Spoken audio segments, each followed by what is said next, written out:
दुख दर्द भव के सब मिटे सतगुरु चरण नित से ये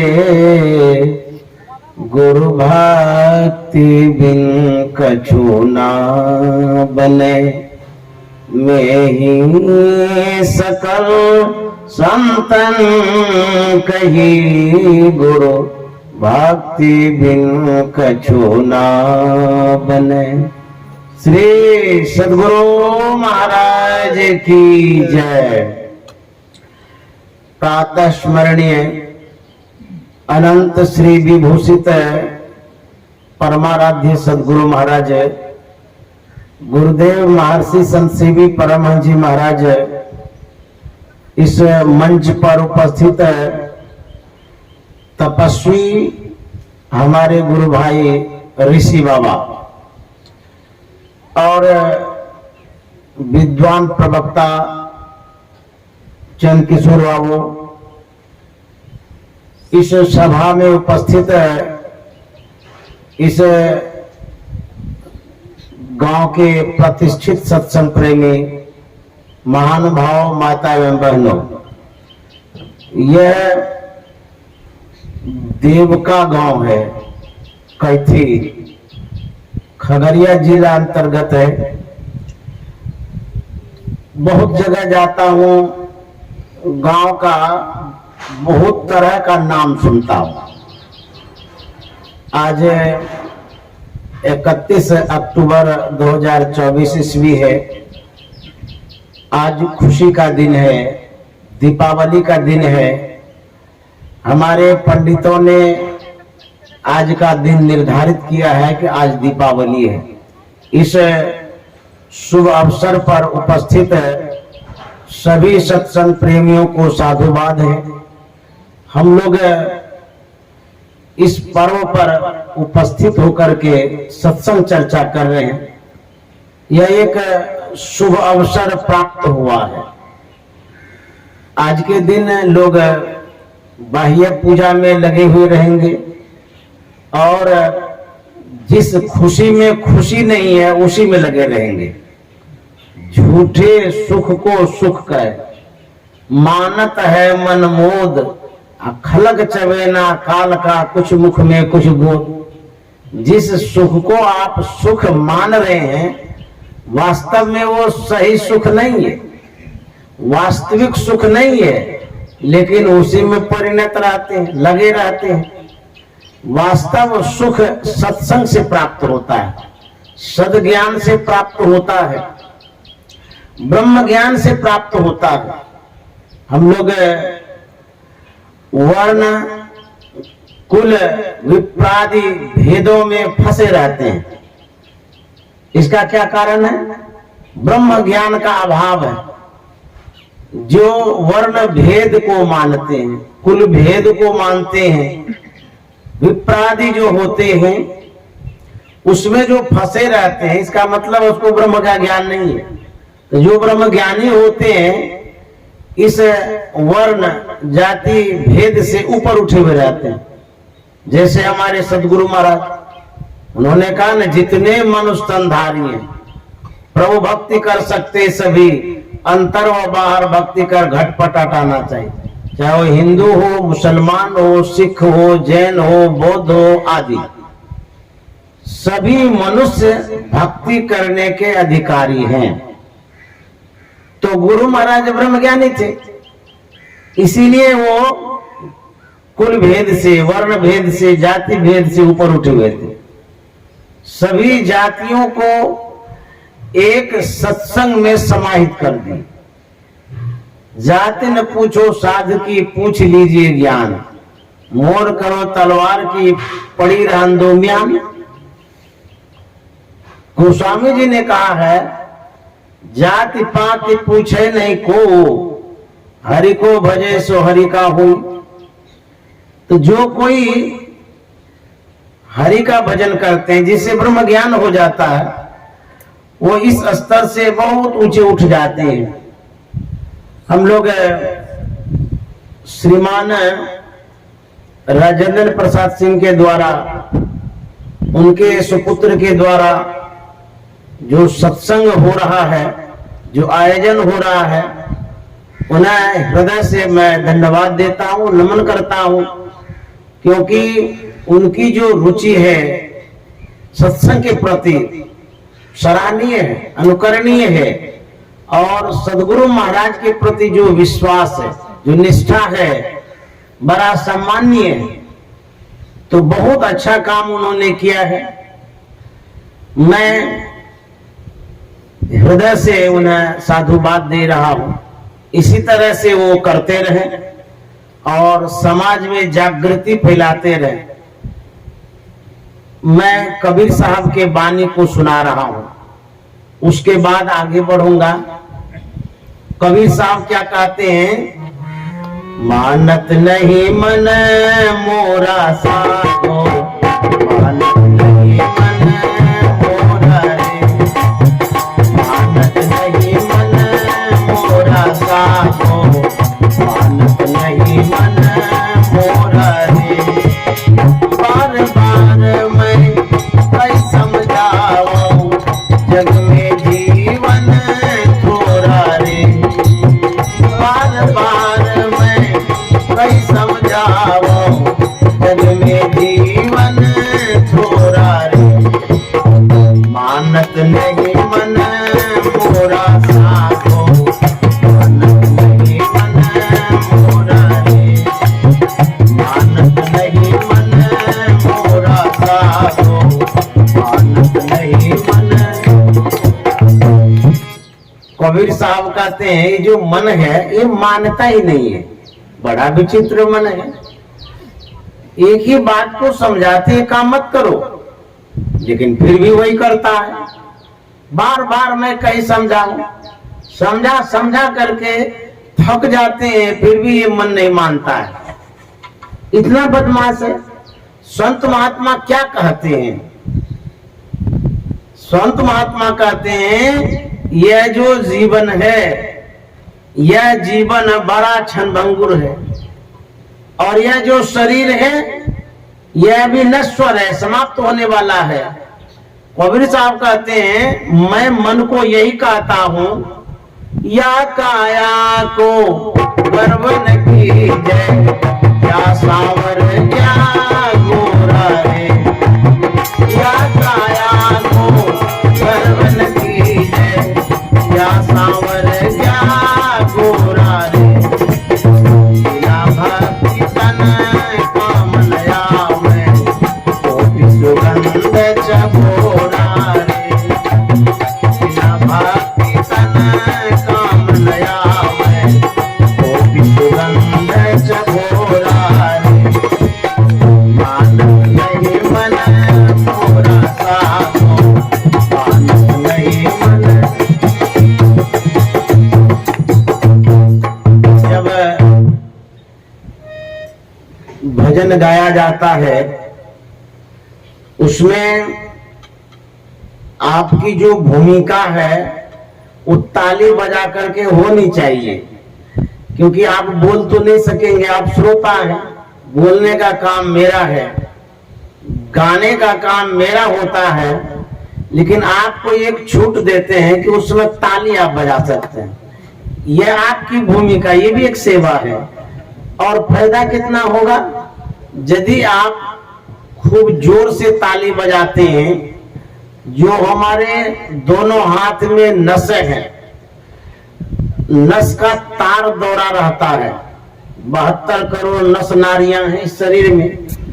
तो ये जो ताली है, यदि इसको स्पर्श करते हैं, जोर से बजाते हैं, इसका ब्लड सर्कुलेशन होता है। तो जो ब्लड खून हाथ के पास जमा है वो दौड़ने लगेगा, भागने लगेगा, और वह खून आपके शरीर में पूरा फैलेगा। तब क्या होगा? जहां पर ठोना में दर्द है, कमर में दर्द है, माथा में दर्द है, छाती में दर्द है, जितना पेन है, दर्द है, वो सब ठीक होना शुरू हो जाएगा। यदि हार्ट के पेशेंट हैं, ताली बजा करके देख लीजिए, आपको बड़ा रिलीफ मिलेगा, आराम मिलेगा। ये रीजन है, ये कारण है ताली बजाना। तो आप स्वास्थ्य के दृष्टि से भी बजा सकते हैं, भक्ति के दृष्टि से भी बजा सकते हैं, उसके बाद सहयोग के दृष्टि से भी बजा सकते हैं। हम जब गाते हैं तो हमारे गायक वादक जो है वो अपना साजबाज बजाते हैं, आप भी अपना हाथ बजाइए, मुंह मत बजाइएगा नहीं तो गड़बड़ हो जाएगा। तो बजाइए, इसमें शर्म की क्या बात है। अरे जब घर में होते हैं तो बहू के ऊपर, बेटे के ऊपर, परिवार के ऊपर हाथ बजाते हैं ना, तो वहाँ महाभारत होता है। यहाँ हाथ बजाइएगा तो यहाँ रामायण हो जाएगा। मानत नहीं मन मोरा साधो, मानत नहीं मन मोरा रे, मानत नहीं मन मोरा साधो, मानत नहीं मन मोरा रे। बार बार मैं कई समझाऊं, जग में जीवन थोड़ा रे। बार बार मैं कई समझाऊं, जग में जीवन थोड़ा रे। मानत नहीं मन मोरा साधो, मानत नहीं मन मोरा रे, मानत नहीं मन मोरा साधो, मानत नहीं मन। यह जो जीवन है, जीवन कैसा है? संतों ने कहा जीवन थोर, भया भव भोर, कहाँ धन जोर करोड़ कमाए। जीव दया कर साधु की संगति, पाए अभय पद दास कहाए। जासन कर्म छिपावत हो, सो तो देखत है घट में घट जाए। बेगी धरो धरनी सरणी, नत आवत काल कमान चढ़ाई। काल आएगा, बाण मारेगा, राम नाम सत्य कर देगा। बाली को छिप करके भगवान श्री राम ने मारा था, इसलिए छिप करके मारा। यदि सामने में आ जाते तो बाली को वरदान था कि कोई भी व्यक्ति उससे लड़े तो उसकी आधी शक्ति उसमें समाहित हो जाती थी। इसीलिए भगवान श्री राम छिप गए। कहीं सामने में आ जाते तो बाली बलशाली हो जाता, छिप करके मार दिया उसको। उसी तरह से हमारे सामने काल नहीं आएंगे, छिप करके बाण मारेंगे। काल अचानक मार से ज्योति तर को बाद अचानक मौत हो जाएगी, तब क्या हाल होगा? संभलने का भी मौका नहीं लगेगा। इसलिए संत महात्मा कहते हैं काल से बचने का जो उपाय है, क्या उपाय है? कबीर साहब कहते हैं नाम हरि का जप ले बंदे, पीछे पछताएगा। नाम हरि का जप ले बंदे, पीछे पछताएगा। तू कहता है मेरी काया, काया का गुमान क्या। तू करता है मेरी काया, काया का गुमान क्या। चांद सा सुंदर ये कर तेरा, में मिल जाएगा। चांद सा सुंदर ये कर तेरा, में मिल जाएगा। नाम हरि का जप ले बंदे, पीछे पद। जो भगवान का नाम है, इस नाम के लेने से आपका सब काम बनेगा। कहेंगे नाम लेने से कैसे काम बनेगा? आप जब इस संसार से जाएंगे, आपके साथ में संपत्ति नहीं जाएगी, कोई संतति नहीं जाएगी, धन दौलत सब यही पड़ा रह जाएगा। लेकिन जो आपके पास शुभ अशुभ संस्कार है वो साथ जाएगा। कैसे साथ जाएगा? जैसे आप मोबाइल में रिकॉर्ड करते हैं ऑडियो वीडियो कुछ भी, वो उसमें एगो चिप होता है, एसडी कार्ड उसको बोलते हैं, और उसी में जमा होता है, वही स्टोर है। जैसे घर में एक स्टोर होता है सामान रखने का घर, इसमें भी सामान रखने का घर है, उसको कहते हैं SD कार्ड। उसमें सब जाकर के स्टोर होता है। तो मोबाइल को आप जहां ले जाएंगे वहां खोल खोल करके आप देख सकते हैं कि इसमें वीडियो है ऑडियो है। तो जो आपने टेप किया है, जो रिकॉर्ड किया है वही सुनिएगा बाद में। अच्छा, इस मोबाइल में जब इतना चीज आ जाता है, वीडियो ऑडियो सब चीज, तो आप 1 लाख रुपया इसमें रखिए तो घुसेगा इसमें? नहीं, इसमें कहां से घुसेगा? घर घुसा दीजिए तो कहेगा नहीं ये भी नहीं घुसेगा। तब कहता है इसमें वो सब घुसने का नहीं है, इसमें खाली साउंड जाएगा, फोटो जाएगा, वीडियो जाएगा, यही सब जाता है। ऐसा ही वैज्ञानिकों ने बनाया है। ठीक उसी तरह से हमारे अंदर में भी SD कार्ड है, चित्त है, चित्त जिसको चिप कहते हैं, उसमें संस्कार स्टोर होता है। जो आप सुनते हैं, जो आप देखते हैं, यह एक संस्कार है। आपकी जैसी संगति होती है, यह एक संस्कार है। यह संस्कार हमारे चित्त में स्टोर होता है, जीवन से मरण पर्यंत तक जमा होते रहता है। यदि आप अच्छे संग में जाते हैं, अच्छी संगति होती है, इसका बेनिफिट बाद में क्या मिलता है? गुरु महाराज ने कहा यदि जीवन पर्यंत सत्संग ध्यान करेंगे, यह संस्कार आपको मनुष्य का शरीर दिलाएगा। यदि आप बुरे कर्म करेंगे, अनर्थ अन्याय करेंगे, तब क्या होगा? कहता है यह कुसंस्कार आपको नरक मिलेगा, दुखदायी स्थान मिलेगा। फिर आपको जो शरीर मिलेगा, घोड़ा का, गधा का, भैंस का, बिल्ली का। अभी तो आप मुलायम मुलायम रोटी खाते हैं, पत्नी को कहते हैं कि हमको गरम गरम रोटी खिलाओ, नहीं तो बिगड़ने लग जाते हैं। यदि सत्संग भजन नहीं करेंगे, भैंसिया बन जाइएगा तो कौन मुलायम रोटी खाइएगा? और किसको कहिएगा कि हमको मुलायम कुट्टी दो? वही ड्राई फ्रूट्स है, भूसा। भैंसिया का खाना है भूसा, वो ड्राई फ्रूट्स है। जैसे हम लोग काजू किशमिश बादाम ड्राई फ्रूट्स खाते हैं, अभी खा लीजिए और सत्संग भजन नहीं करिएगा तो भूसा वाला ड्राई फ्रूट्स खाना पड़ेगा, वहां जाना पड़ेगा। इसलिए भगवान का नाम ले लीजिए, भजन कर लीजिए, नहीं तो बहुत दुख भोगना पड़ेगा। तो साधु महात्मा सावधान करते हैं, नाम हरि का बंदे पछताएगा, नाम हरि का जपले बंदे पछताएगा। तू कहता है मेरी काया, काया का गुमान जा। तू कहता है मेरी काया, काया का गुमान जा। राजा सुंदर ये तन तेरा, ये मिल जाएगा।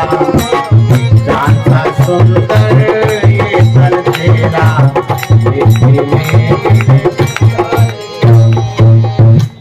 अच्छे संस्कार को यदि आप जमा करते हैं, उससे आपके जीवन में बहुत लाभ होता है। एक बड़ा ही अच्छा प्रसंग है जो मैं आपके सामने रखना चाहता हूं। हम लोग बिहार वासी हैं, यह गौरव में राज्य है। भले आर्थिक दृष्टि से हम कमजोर हैं, लेकिन भौतिक दृष्टि से, ज्ञान के दृष्टि से हम लोग बड़े ही ऊंचे दर्जे के कहलाते हैं। यहाँ पर IAS IPS स्टूडेंट तैयार होता है, इसलिए मुझे गौरव है, सबको गौरव है। आप राजेंद्र प्रसाद सिंह को जानते होंगे, जो भारत के राष्ट्रपति थे, प्रथम राष्ट्रपति। देश जब आजाद हुआ तो राजेंद्र प्रसाद सिंह को राष्ट्रपति बनाया गया। वो कितने अच्छे संस्कार के थे, वही प्रसंग सुनाने जा रहा हूं। जब भारत आजाद हो गया, यहाँ जो संस्थाएं तैयार हो गई, कमिटियां बनी देश को संचालित करने के लिए, उसमें एक एजेंडा तैयार किया गया जिस पर बहस किया जाएगा, बातचीत की जाएगी। तो बापूजी के सलाह के अनुरूप एजेंडा तैयार किया गया कि मीटिंग में इस मैटर पर, इस विषय पर बहस किया जाएगा। पेपर तैयार हो गया, लेकिन उस उहापोह में भगदड़ के कारण वह पेपर डिसमिस हो गया, इधर उधर हो गया, कहीं खो गया उस बीच में। बापूजी को जब पता चला कि जिस एजेंडे पर बात होनी थी वह पेपर ही खो गया, बड़े चिंतित हो गए। मन में अफसोस होने लगा, अभी तो मीटिंग प्रारंभ होने वाला है और जिस पर बातचीत करेंगे वो पेपर ही नहीं है, और क्या करें। बापूजी को विश्वास और भरोसा था राजेंद्र बाबू पर, इतने मेधावी छात्र ये थे।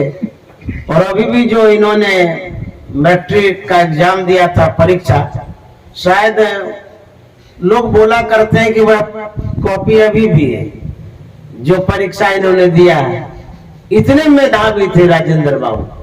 तो बापूजी के मन में हुआ कि जो राजेंद्र बाबू हैं बड़े तेज दिमाग के हैं, शायद एजेंडे में जो बातें लिखी गई थी ये भी पढ़े थे, हो सकता है याद हो इनको।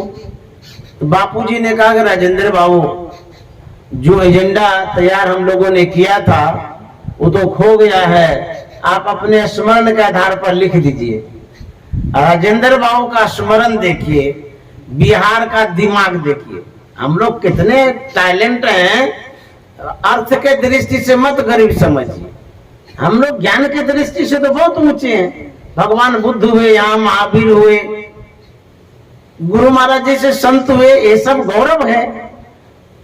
राजेंद्र बाबू लिखना प्रारंभ किए, पूरा जो कुछ भी एजेंडे में था सेम टू सेम लिख करके तैयार कर दिए। श्री सदगुरु महाराज की जय। लाइन बाय लाइन, ये नहीं कि नीचे का लाइन ऊपर की, ऊपर का नीचे, नहीं, एकदम जो भी ऊपर में लाइन था वो, जो लास्ट में था वो, सबको क्रमबद्धता पूर्वक लिख दिए। वह पेपर बापूजी को दिया गया। बापूजी ने, जो भारत के प्रधानमंत्री जवाहरलाल नेहरू थे, उनके हाथ में दिया गया। सबके सब बैठे थे, बापूजी भी, राजेंद्र बाबू भी और प्रधानमंत्री भी।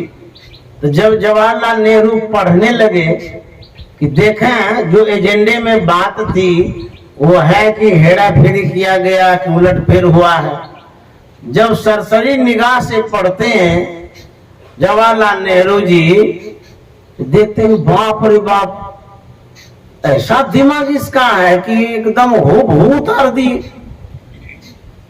तो आश्चर्य भी लगा। संजोग ऐसा होता है कि उसी समय वह पेपर जो पहले लिखा गया था, एजेंडा तैयार था, वो मिल गया। फिर वो भी जवाहरलाल नेहरू के हाथ में दिया गया।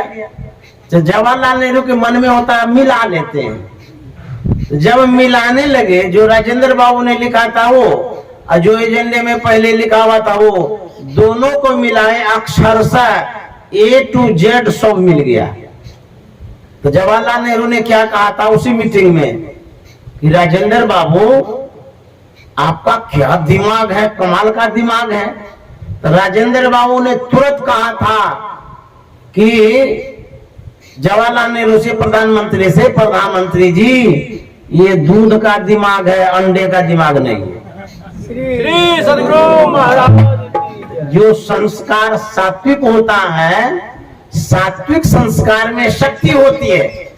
भले हम अंडा खिलाते हैं या लोग खाया करते हैं उसमें बहुत प्रोटीन होगा, मछली खाते हैं उसमें बहुत प्रोटीन है, मांस खाते हैं बहुत प्रोटीन है, डॉक्टर लोग बताते हैं उसी में खाली प्रोटीन है।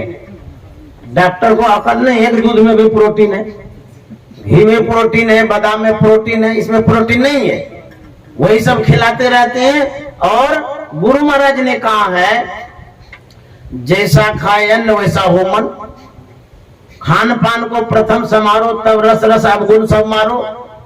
आप जिस तरह के पदार्थों को ग्रहण करते हैं, खाते हैं, उसमें अलग अलग गुण होता है। जैसे बकरी के मांस को आप खाते हैं, बकरी में अवगुण बहुत है, अज्ञानता बहुत है। और उस मांस को जो आप खाएंगे, उस पदार्थ में जो अज्ञानता है आपके अंदर में प्रभाव डाल देगा। अंडा खाएंगे, मुर्गी क्या क्या खाती है सो देखिए। मछली खाते हैं, मछली को देखिए क्या क्या वो खाती है। थूक, खखार, पैखाना, सड़ा हुआ लाश, अब बुझिए उसी से उसका शरीर बना है मछली का। और उसी मछलियों को हम खाते हैं, आप खाते हैं, जो भी खाते हैं। अच्छा संस्कार कहां से होगा? संस्कार को शुद्ध करने के लिए शुद्ध खाना भी जरूरी है, अशुद्ध संग वातावरण भी जरूरी है। नहीं तो कुछ संस्कार हो जाएगा, आप संसार से तो जाएंगे, लेकिन आपको वही स्थान मिलेगा जैसे आपके पास संस्कार की पूंजी है। आप ट्रेन में जाते हैं, ट्रेन में एक थर्ड क्लास होता है, third class, second class, first class, एक जनरल बोगी होती है। तो जनरल बोगी में जब आप जाएंगे, क्या दुर्दशा है उन लोगों को देख लीजिए। लटक के जाते हैं, किसी तरह से अटक के जाते हैं। लेकिन जब थर्ड एसी में जाते हैं, सुविधा वहां मिलती है। अकेले अपने बर्थ पर सोते हैं, आराम से रहते हैं। सेकेंड एसी में जब जाते हैं उससे बेहतर और है। और फर्स्ट एसी में जब जाएंगे तो कहना ही क्या है। मैं सभी एसी में गया हूं, तो फर्स्ट एसी में भी यात्रा करता हूं। उसमें मैंने देखा है कि घर के तरह, वो कमरा के तरह, दरवाजा लगा लीजिए, आराम से सोइए, कोई नहीं जाएगा आपके पास। ये जो सुविधा मिली है पैसे के कारण, पूंजी के कारण, हमने जो खर्चा किया इसी कारण से, ठीक उसी तरह से हम यहाँ से जो जाएंगे संसार से, तो परलोक की पूंजी आपके पास यदि नहीं रहेगी तो उसी क्लास में आप जाएंगे। गोस्वामी जी ने कहा है 3 तरह का स्थान व्यक्ति को मिलता है। कौन सा स्थान? स्वर्ग, नरक, अपवर्ग, निसेनी। ये डिवाइड कर दिया है, बांट दिया है कि संसार के लोग तो मरेंगे, लेकिन 3 डिब्बा में जाएंगे। आप जनरल में जाएंगे, या थर्ड एसी में, या सेकंड एसी।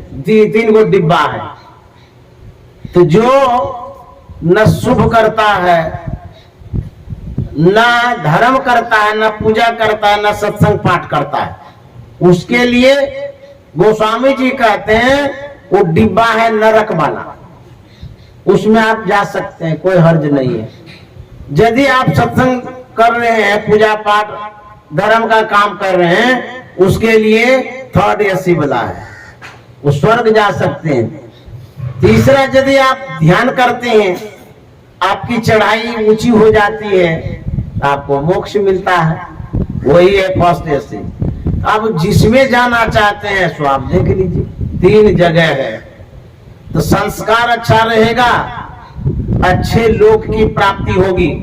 भगवान कृष्ण ने भी कहा है ना कि यदि साधन भजन करते करते शरीर छूट जाएगा, भले मोक्ष नहीं मिला है, लेकिन उसको जो शरीर मिलेगा, जो योनि मिलेगी, उसको श्रीमान के यहाँ जन्म होगा, मनुष्य शरीर हो जाएंगे।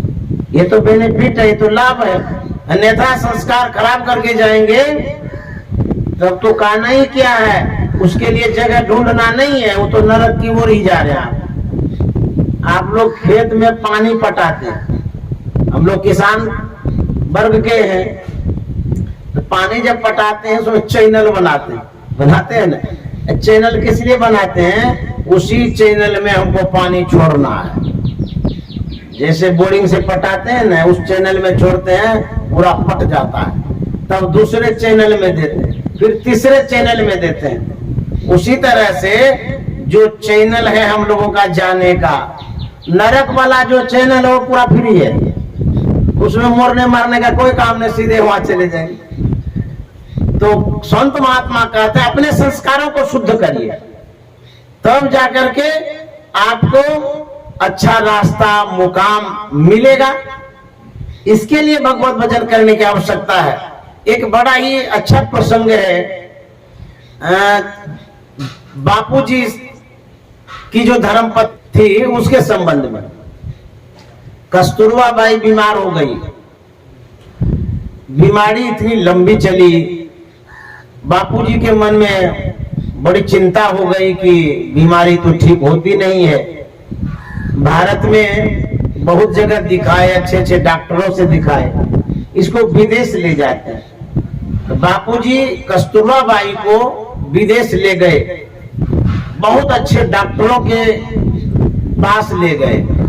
डॉक्टरों ने देखा भाला, उसके बाद बापूजी से डॉक्टर ने कहा कि देखिए इसकी जो बीमारी है ऐसी बीमारी है, इसको जब मांस का शोरबा देंगे तब ये ठीक हो सकती है, क्योंकि मांस के शोरबा में वैसी शक्ति है, कमजोरी भी दूर हो जाएगी, बीमारी भी दूर हो जाएगी, इसलिए इसको मांस का शोरबा देना पड़ेगा। तो बापूजी तो शाकाहारी थे, पूरे परिवार, उन्होंने कहा कि थोड़ा मुझे वक्त दीजिए, मैं पत्नी से विचार कर लेता हूं, उनकी जो इच्छा होगी वो करेगी। एकांत में जाकर के बापूजी ने धर्मपत्नी से कस्तूरबा बाई से पूछा कि देखो जी, तुम्हारा स्वास्थ्य है, तुम स्वतंत्र हो, अपने स्वास्थ्य के लिए तुम कुछ भी कर सकती हो। डॉक्टर ने जो सलाह दिया है मांस का शोरबा लेने के लिए, मेरी ओर से कोई किंतु परंतु रुकावट नहीं है, लेकिन तुम अपने विचार से बोलो कि तुम क्या करना चाहती हो। तुम्हारा स्वास्थ्य है, तुम जैसा करना चाहोगी उसमें कहीं रुकावट नहीं होगी। यह सुनकर के कस्तूरबा बाई ने क्या जवाब दिया था कि सुनिए, यह मनुष्य का शरीर बार बार नहीं आता है, हम एक दिन अवश्य मरेंगे, बीमारी से भी मरेंगे, नहीं बीमारी होगी तब भी मरेंगे। मैं अखाद्य पदार्थों को खा करके अपने मानव शरीर के संस्कारों को खराब नहीं करना चाहती हूँ। मैं भले मर जाऊंगी लेकिन मांस का शोरबा कभी नहीं खाऊंगा। नहीं है लिए तो जाकर के बापूजी ने डॉक्टर साहब से कहा कि मेरी पत्नी कहती है कि हम मांस का शोरबा नहीं लेंगे। तो डॉक्टर साहब बड़े गुस्साए, जाइए यहाँ से, हमारे कहे अनुसार जब नहीं करेंगे तो यहाँ काहे के लिए आए, हमारे पास कोई इलाज नहीं है। अंततः बापूजी विदेश से कस्तूरबा बाई को, धर्मपत्नी को भारत ले आए। अब क्या उपाय था? बापूजी की देन रही है जो प्राकृतिक चिकित्सा की खोज उन्होंने की, विदेश में यह ज्ञान उनको हुआ था। आप लोग भी ध्यान से सुनिए, खोज करिएगा। जो प्राकृतिक चिकित्सा है, नेचुरल उपचार। मैं भी गया था योग ग्राम में, हरिद्वार में पतंजलि का जो केंद्र है, योग ग्राम में स्वास्थ्य संबंधी बातें बताई जाती हैं, सिखाई जाती है। वहां पर छपरा बिहार के एक मार्गदर्शक चिकित्सक हैं, बड़े ज्ञानी हैं, उन्होंने भी बहुत किताब लिखी है प्राकृतिक चिकित्सा पर, पूरा वॉल्यूम में लेकर के आया। मिट्टी, जल, अग्नि, वायु और आकाश, ये 5 तत्व है, उसी से संसार भी बना है, शरीर भी बना है। तो शरीर में जो तकलीफ होती है, बीमारी जो होती है, इसी 5 तत्वों से उपचार भी होता है। पानी से भी उपचार होता है, मिट्टी से भी उपचार होता है, और अग्नि, हवा, आकाश से भी उपचार होता है। आप इसकी खोज करिएगा। भागलपुर में जो कुप्पा घाट के बगल में है, प्राकृतिक चिकित्सा लिखा हुआ है, वहां भी ये सब होता है। बहुत जगह प्राकृतिक चिकित्सा होता है। यदि आप कम पैसा वाले हैं, गरीब आदमी हैं, तो प्राकृतिक चिकित्सा की खोज करिए। यदि आप नहीं खोज पाते हैं, आपके हाथ में जो मोबाइल है वो मोबाइल भगवान है। जैसे सो कैसे बड़का बड़का डॉक्टर है वो, आप बोलिएगा कि हमको जो है ना कब्जियत हो गया है, प्राकृतिक चिकित्सा कैसे कराएंगे, उसमें तुरंत आएगा बोलने वाला, हिंदी में बोलेगा कि ऐसे ऐसे करिए। ठौना में दर्द है तो तुरंत बता देगा। प्राकृतिक चिकित्सा या आयुर्वेदिक चिकित्सा जो आपको सुविधा लगे उसमें बोलिए, तुरंत बताएगा। तो प्राकृतिक चिकित्सा की देन बापूजी की है, जो भारत में बहुत फैला हुआ है। भले हम लोग गांव देहात के लोग हैं, हम लोगों को पता नहीं है। यदि आप स्वास्थ्य लाभ लेना चाहते हैं तो मिट्टी से बहुत बड़ा उपचार होगा, आप सीखिएगा। उस डिटेल में मैं नहीं जाऊंगा, क्योंकि मैं डॉक्टरी तो करने नहीं आया हूं।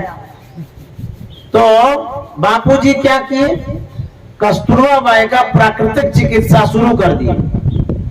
जानते हैं प्रभु की कृपा ऐसी होती है, धीरे धीरे वो स्वस्थ हो जाती है और बहुत बरस तक वो जीवित भी रहती है। इस तरह से भी तो हम जिंदा रहते हैं, तो फिर अखाद्य पदार्थों को ही क्यों अपनाते हैं? तो संत महात्मा कहते हैं खाने के लिए बहुत कुछ है। ऐसा नहीं कि खाली मांस मछली अंडा शराब ही है। अच्छे संस्कारों को लेकर के जाइएगा, अच्छे लोक में जाइएगा। इसलिए कबीर साहब कहते हैं, मानत नहीं मन मोरा साधो, मानत नहीं मन मोरा रे, मानत नहीं मन मोरा साधो, मानत नहीं मन मोरा रे। बार बार मैं कई समझाऊं, जग में जीवन थोड़ा है। बार बार मैं कई समझाऊं, जग में जीवन थोड़ा है। मानत नहीं मन मोरा साधो, मानत नहीं मन मोरा रे, मानत नहीं मन मोरा साधो, मानत नहीं मन।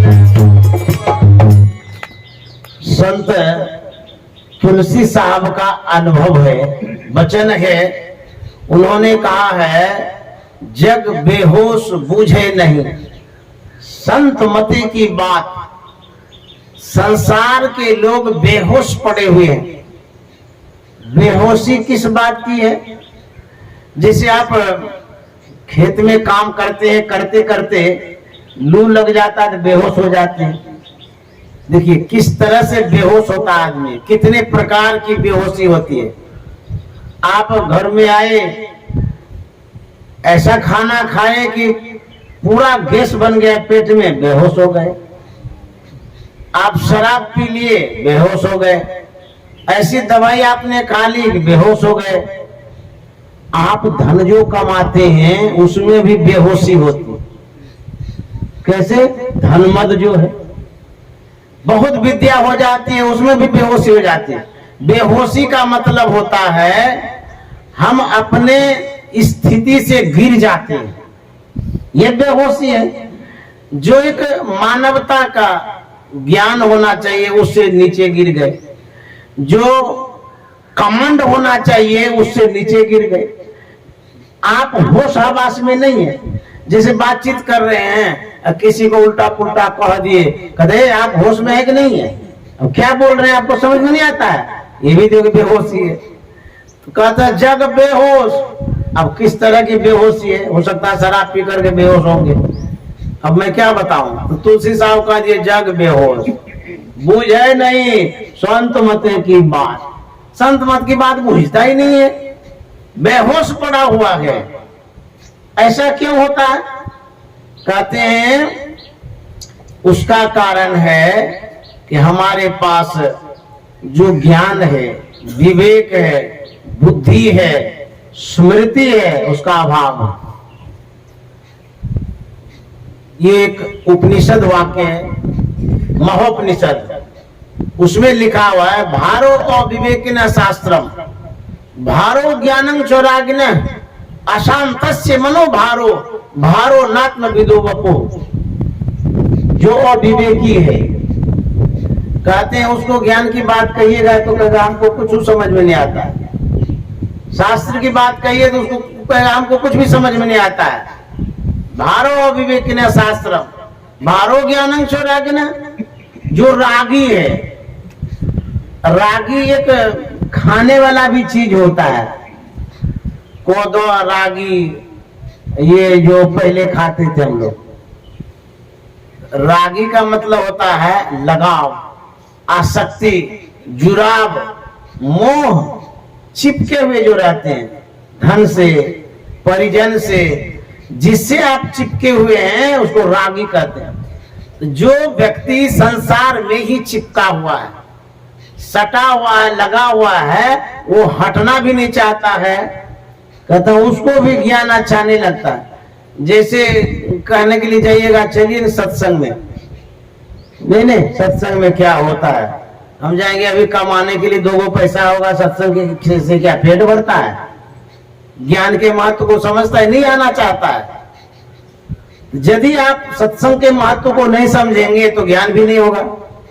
भारो ज्ञानं चौरागिन अशांतस्य मनोभारो। जो व्यक्ति अशांत है, टेंशन में है, उसके लिए उसी का मन भारी है। भारो नात्म विदो वपो। जो आत्मज्ञानी नहीं है उसके लिए उसी का शरीर भारी है। बहुत आदमी टेंशन में जब आता है विष खा लेता है, पंखे में लटक करके मर जाता है, पानी में डूब के मर जाता है, फांसी लगा लेता है, ट्रेन के नीचे आ जाता है। क्यों? वो कहता है कि हम अब जिंदे ही नहीं रहेंगे। उस शरीर के महत्व को नहीं समझ रहा है, उस शरीर को समाप्त कर देना चाहता है। ज्ञान के अभाव में ऐसा होता है। इसलिए सत्संग की बड़ी आवश्यकता है। संत कबीर साहब ने कहा है, करु सत्संग भरम गर टूटे, करु सत्संग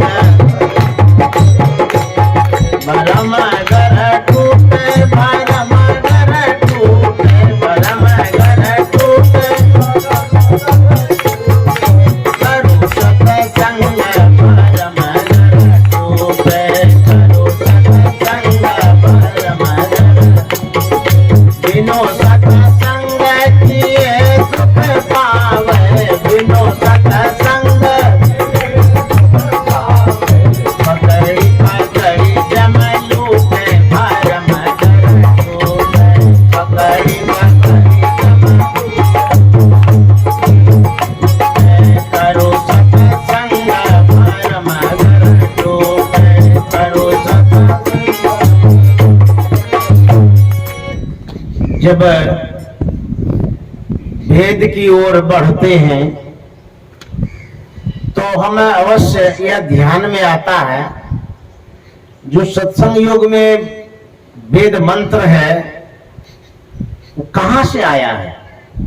परमानंद ने जो खोज की, वेद मंत्र को जो सत्संग योग में डाला, ये कहां से आया? गुरु महाराज के पास यही प्रसंग सुनाता हूं। जब गुरु महाराज गए थे छपरा के टाउन हॉल में सत्संग था गुरु महाराज का। वहां पर प्रचार प्रसार किया गया, लोगों को सूचना दी गई कि भागलपुर से एक संत आए हैं जिनका सत्संग है, हम लोग अवश्य आवे इस सत्संग में, इससे लाभ होता है। देखिए, जैसे आपका बच्चा है, उसको दवाई देना चाहता हो, खाना नहीं चाहता है, लेकिन आपके मन में है कि दवाई नहीं खाएगा तो बीमार हो जाएगा, इसीलिए निहोरा करके फुसला पंगला करके खिलाते हैं। अच्छा, मान लिया जाए उस बच्चे को आप इग्नोर कर दीजिए, छोड़ दीजिए, दौड़ नहीं कहता नहीं अब मरेगा, अपना मरेगा। आप तो पढ़े लिखे हैं, शिक्षित हैं, समझदार हैं, बच्चा तो अज्ञानी है, उसको यदि आप छोड़ दीजिएगा तो उसकी क्या दुर्दशा होगी। इसीलिए आप पिता बने हैं, माता बने हैं, छोड़ने के लिए विविध उपाय करिए समझाने बुझाने का, ताकि वो दवाई खा ले। अब मेरे कहने का मतलब क्या है, जो गांव के समाज के आस पड़ोस के लोग हैं वो आना नहीं चाहता। काहे के लिए आएगा? आप जहां ले जाना चाहते हैं उसके दिमाग में बात घुसिए नहीं रही तो आएगा काहे के लिए? तब आपका कर्तव्य होता है पैर पकड़ करके, निहोरा करके, फुसला पंगला करके बुलाइए, समझे? तो कहेंगे इतना करेंगे तो हमको क्या मिलेगा? तो गुरु महाराज ने कहा है कि जो एक सत्संगी बनाएगा उसको 1,00,000 गुना पुण्य होगा। अब क्या चाहते हैं? बिना सत्संग ध्यान किए ही खाली एक सत्संगी बना दीजिए। आपको जिस समय मृत्यु होगी उस समय ये पलस हो जाएगा, जुड़ाएगा, जुड़ जाएगा उसमें। कहेंगे सो कैसे?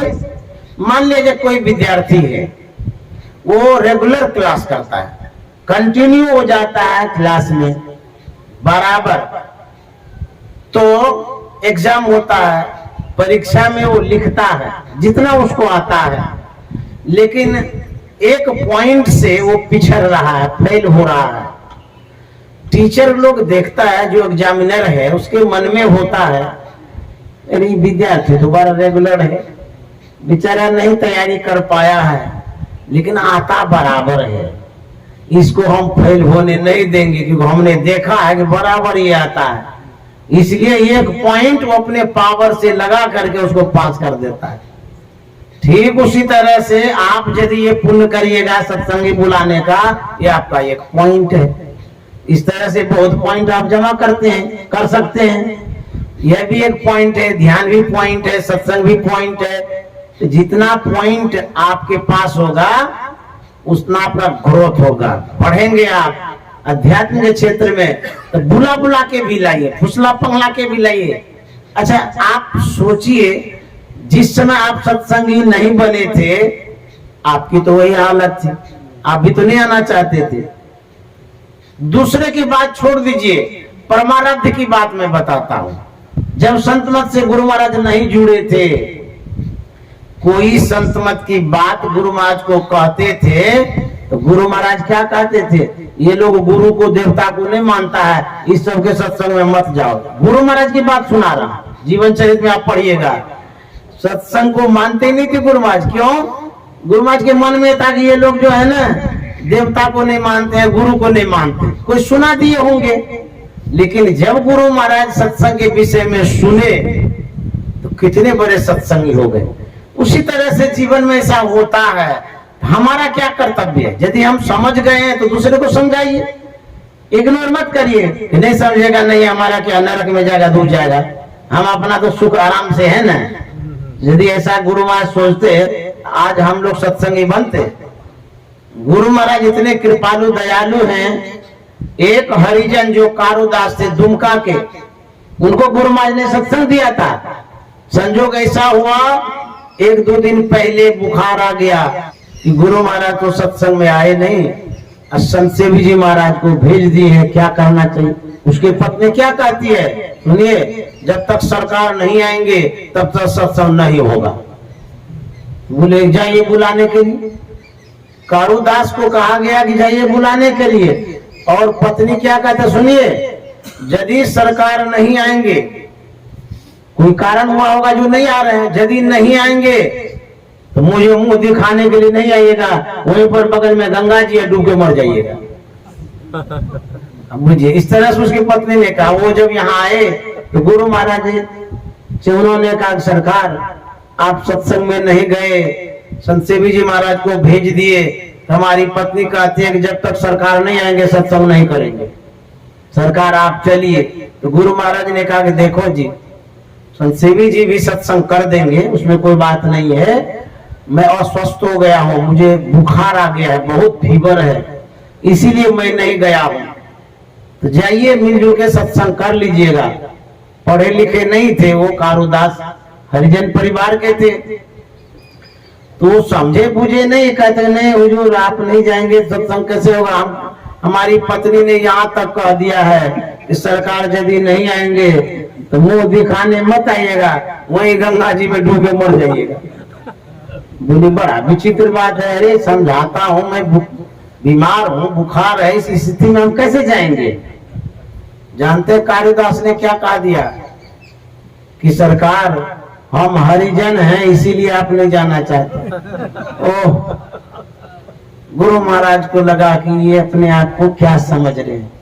कहता अच्छा ठीक है, तुमको यदि समझ में नहीं आता है, हमारी स्थिति है, मैंने बताया भी, अब तू यहाँ तक आ गया कि हरिजन है इसलिए नहीं जाता हूँ, चलो अभी तक तुरंत तैयार हो।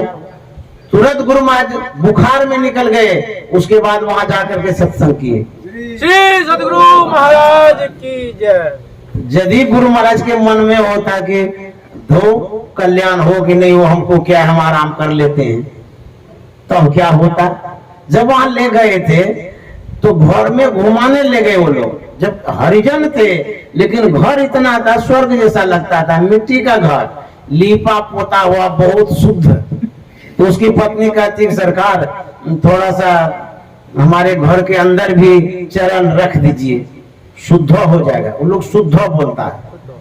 तो गुरु महाराज बात मान करके गए, बरामदे पर गए, बोले अब हो गया ना? बोले नहीं सरकार अभी नहीं हुआ है, घर के भीतर चलिए। तो गुरु महाराज चले गए भीतर। बोले अब हो गया ना? बोले नहीं सरकार अभी नहीं हुआ, इस कोने में भी आ जाइए। बोले अरे हो गया तो अब कितना घुमाओगे? बोलते नहीं नहीं, जहां जहां आपका चरण पड़ेगा सब शुद्ध होगा।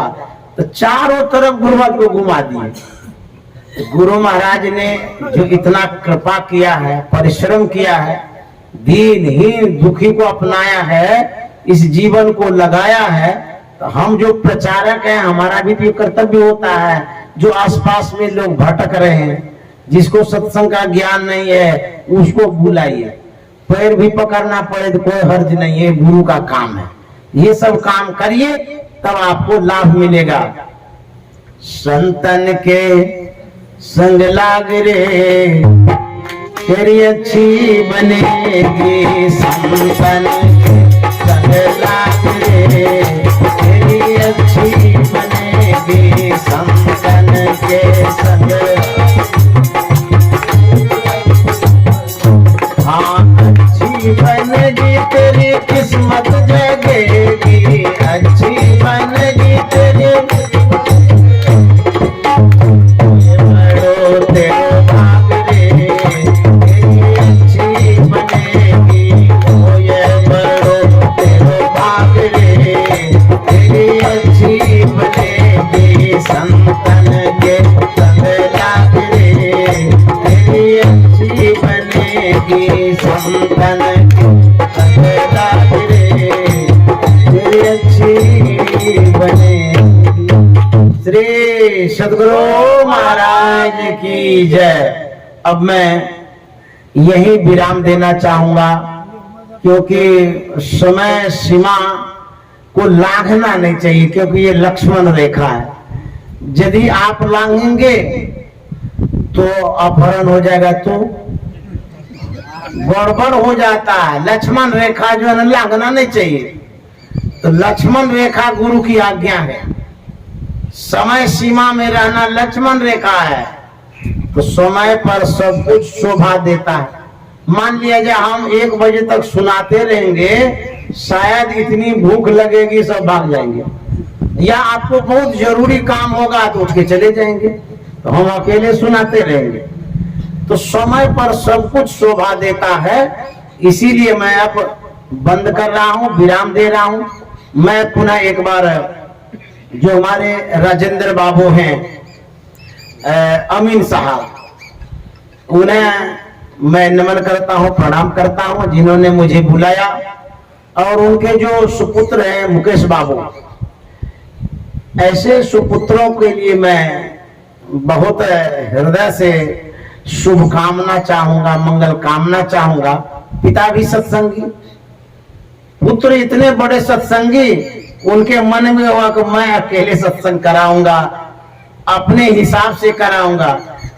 यह जो प्रतियोगिता है सत्संग की, बुझिए ये एक उदाहरण हो गया। पिता भी चाहते हैं हम सत्संग कराएंगे, पुत्र भी चाहते हैं सत्संग करेंगे।